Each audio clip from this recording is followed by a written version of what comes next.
पहली बार हुआ है कि लोकसभा के चुनाव की घोषणा के बाद एक नेशनल पार्टी के नेशनल कन्वीनर को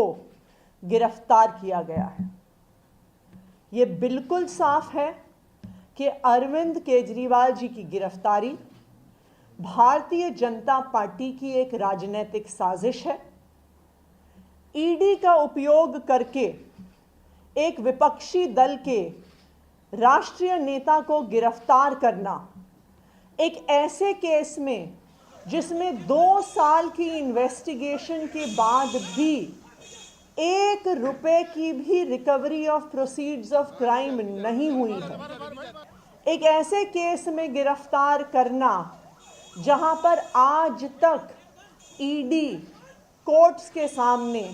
कोई भी सबूत नहीं रख पाई है, सिर्फ और सिर्फ ये दिखाता है कि ये भारतीय जनता पार्टी का डर है, ये प्रधानमंत्री नरेंद्र मोदी जी का डर है। प्रधानमंत्री नरेंद्र मोदी जी को, भारतीय जनता पार्टी को ये लगता है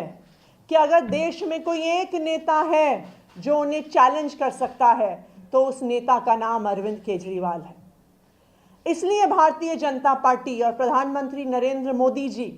हर संभव कोशिश कर रहे हैं कि वो अरविंद केजरीवाल को कुचल दें, आम आदमी पार्टी को कुचल दें। तभी एक के बाद एक आम आदमी पार्टी के एक एक नेता को गिरफ्तार किया जा रहा है। आज आम आदमी पार्टी के number 1, number 2, number 3, number 4, number 5 के सारे नेताओं को झूठे आरोपों पर भारतीय जनता पार्टी शासित केंद्र सरकार और उनके पॉलिटिकल हथियार इन्फोर्समेंट डायरेक्टोरेट ने गिरफ्तार कर लिया है। लेकिन मैं भारतीय जनता पार्टी को यह बताना चाहती हूं कि अरविंद केजरीवाल सिर्फ एक मुख्यमंत्री नहीं है, अरविंद केजरीवाल सिर्फ एक नेता नहीं है, अरविंद केजरीवाल एक विचार है, अरविंद केजरीवाल एक प्रेरणा है। अरविंद केजरीवाल वो आदमी है जो अपनी आईआरएस की नौकरी छोड़कर, इनकम टैक्स की नौकरी छोड़कर दिल्ली की सड़कों पर उतरा था इस देश के लोकतंत्र को बचाने के लिए, इस देश के संविधान को बचाने के लिए। और आज अगर आपने चुनाव से जस्ट पहले अरविंद केजरीवाल को गिरफ्तार किया है,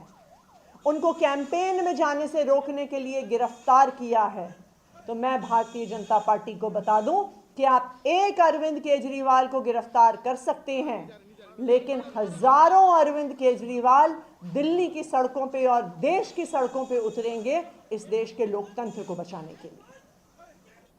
आज भारतीय जनता पार्टी ने लोकतंत्र को खत्म करने का कोई प्रयास नहीं छोड़ा। हम देख रहे हैं कि किस तरह से एक के बाद एक सभी विपक्षी दलों पे और सभी विपक्षी नेताओं पे हमले हो रहे हैं। अगर वो भारतीय जनता पार्टी में चले जाते हैं तो उनके खिलाफ केस बंद हो जाते हैं, अगर वो भारतीय जनता पार्टी में जाने से मना कर देते हैं तो उन्हें उठा के जेल में फेंक दिया जाता है। दूसरी तरफ हमने देखा है कि किस तरह से कंपनियों को ईडी और सीबीआई के माध्यम से डरा के, धमका के, उन पे केस करके उनसे इलेक्टोरल बॉन्ड्स के माध्यम से हजारों करोड़ की उगाही करी है भारतीय जनता पार्टी ने।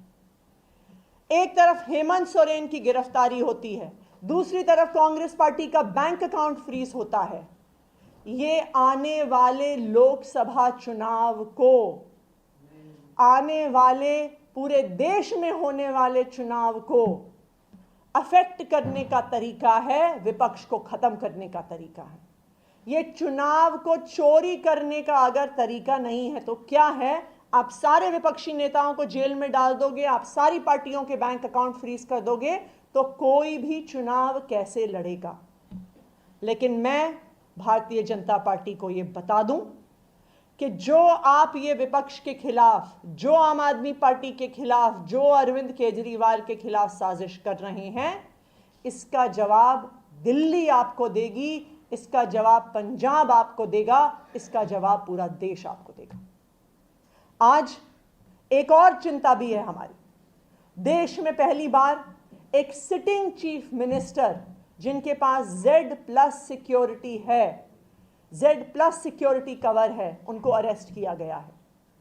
अब अरविंद केजरीवाल, दिल्ली के मुख्यमंत्री अरविंद केजरीवाल जी की सिक्योरिटी के लिए कौन जिम्मेदार है? आज वो ईडी के ऑफिस के अंदर हैं।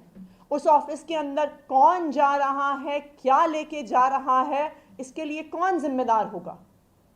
तो ये एक बहुत बड़ी चिंता आम आदमी पार्टी की भी है, ये एक बहुत बड़ी चिंता देश की भी है कि क्या केंद्र सरकार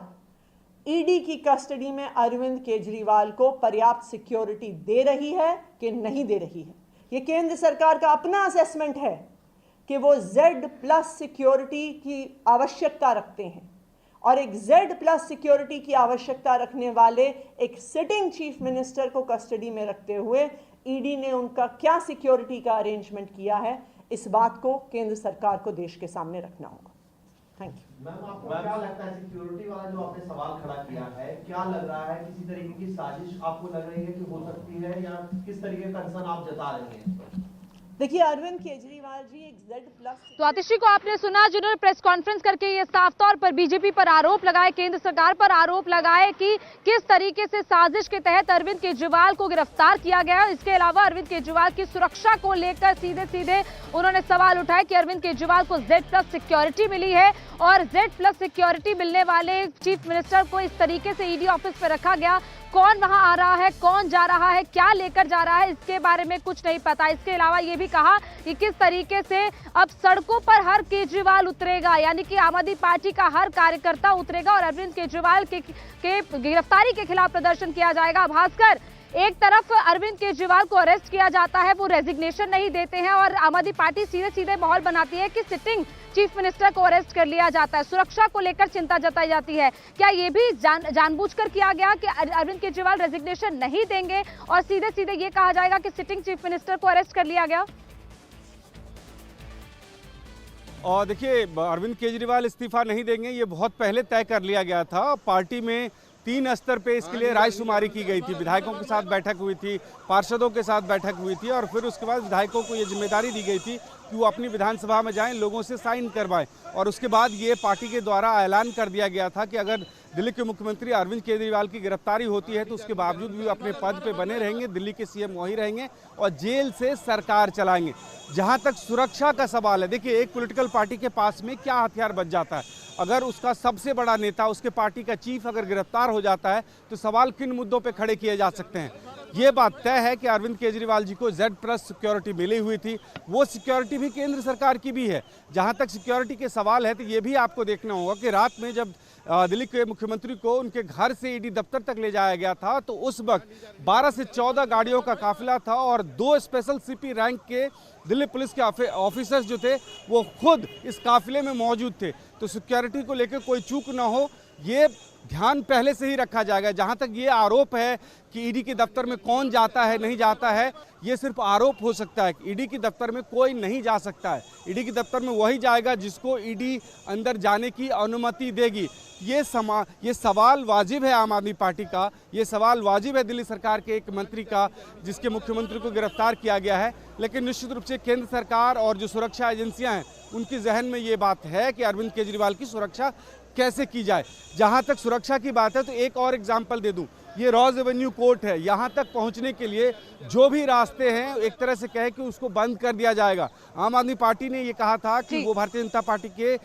खिलाफ प्रदर्शन करने वाली है। DDO मार्ग पे दोनों का दफ्तर है और DDO मार्ग पे रॉज एवेन्यू कोर्ट है। इस कोर्ट के चारों तरफ सुरक्षा व्यवस्था इसलिए भी कड़ी की गई है कि दिल्ली के मुख्यमंत्री को यहाँ पे अगर लाया जाता है तो उनके कार्यकर्ता या कि बाकी लोग जो आएंगे यहाँ से उनको दिक्कत ना हो। सुरक्षा पे कोई बहुत बड़ा सवाल मुझे नहीं लगता कि खड़ा होने वाला है। हाँ, इतना ज़रूर है कि आम आदमी पार्टी के पास में एक पॉलिटिकल टूल मिल गया है लोकसभा चुनाव से ठीक पहले, जिसमें वो बाकी तमाम जो सीक्वेंस ऑफ इवेंट्स हैं उनको जोड़ के कह रहे हैं कि कैसे शिबू सोरेन की गिरफ्तारी हुई थी, कैसे कांग्रेस पार्टी का जो ये आरोप लगाया जा रहा है कांग्रेस पार्टी के द्वारा कि उनके खाते को फ्रीज कर दिया गया, सबको एक साथ जोड़ के कह रही है। और ये कहना लाजमी भी है आम आदमी पार्टी के लिए कि जिस तरह से गिरफ्तारी हुई और उसके बाद विपक्ष के तमाम जो नेता हैं वो खुल के आम आदमी पार्टी के सपोर्ट में आई है, तो उसके बाद ये नैरेटिव बनाने की कोशिश होगी आम आदमी पार्टी के द्वारा कि ये सिर्फ अरविंद केजरीवाल के साथ नहीं हो रहा है, लोकसभा चुनाव को ध्यान में रखते हुए तमाम जो पॉलिटिकल पार्टी के हेड्स हैं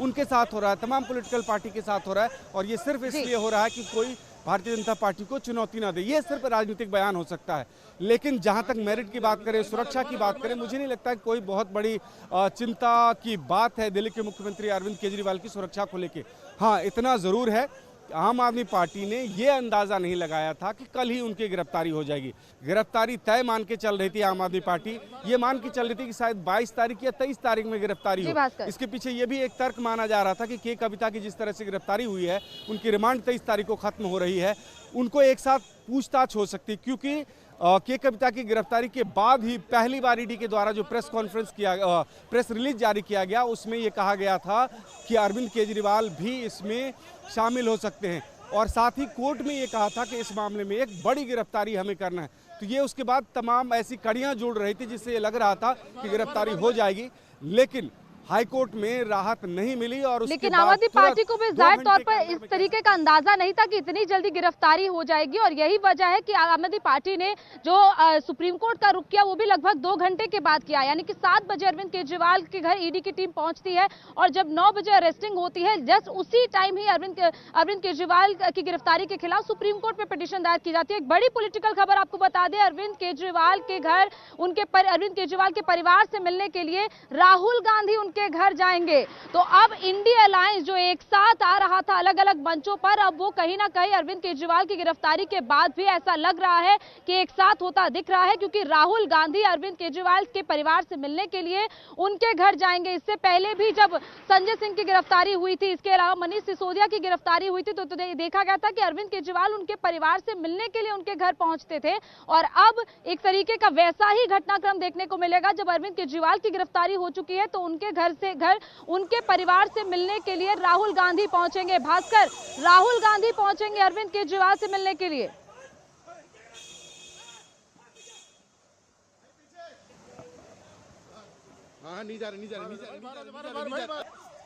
तो भास्कर से संपर्क हम साधने की कोशिश करेंगे। अभय, इस वक्त आईटीओ पर क्या अरेंजमेंट है, कितने बजे अरविंद केजरीवाल को प्रोड्यूस किया जाएगा, क्योंकि जहां पर आम आदमी पार्टी का दफ्तर उससे बिल्कुल सटा हुआ राउज एवेन्यू कोर्ट है, वहां तक अरविंद केजरीवाल को पेश करने के लिए ले जाना भी ईडी के लिए बड़ी चुनौती है आज।